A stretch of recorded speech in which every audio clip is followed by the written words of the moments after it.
Ngayon po, ang lulutuin ko ay pork steak. Ang mga ingredients po natin, half kilo na pork chop, salt and pepper to taste, soy sauce, 1/4 cup,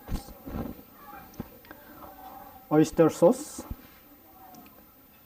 3 tablespoon, yung pong ating onion rings, at yung ating onions na mince, garlic, 2 cloves, yung pong ating calamansi juice o extract ng calamansi, all-purpose flour,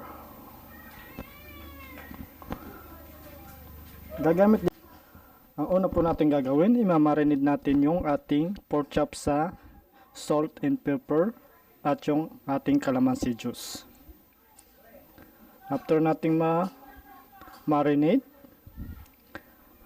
atin siyang ipapry. Ngayon, imamarinate natin yung ating pork chop. Una po nating ilalagay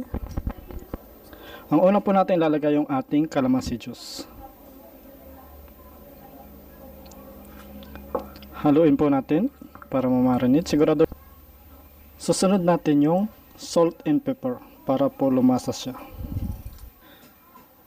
After po mga 30 minutes, ipapry naman natin yung ating pork chop. Ngayon, ipapry na natin yung ating minarinade na pork chop.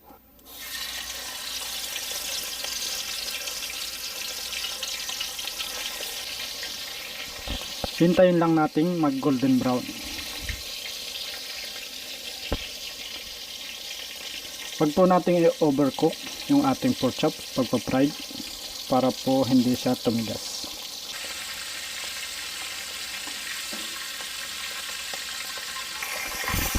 Ayan po, na-fry na natin yung ating pork chop.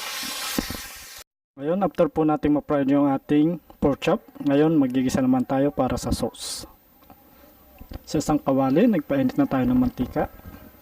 Lagay natin yung ating sibuyas, bawang,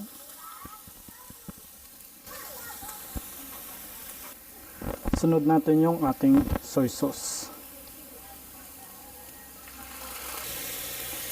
at yung ating oyster sauce.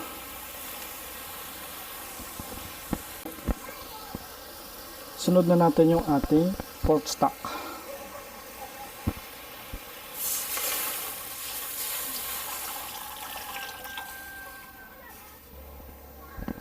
Ayan po, kumukulo na. Sunod na natin yung ating pork chop.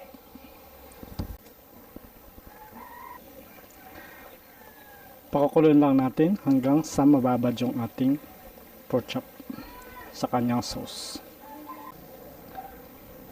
Ngayon, add na natin yung ating natitirang salt and pepper.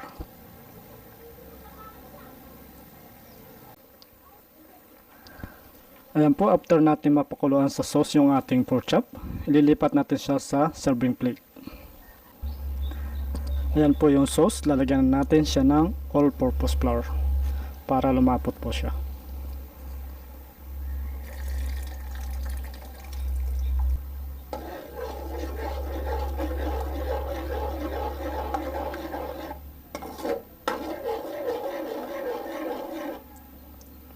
Lalagyan natin yung ating onion rings.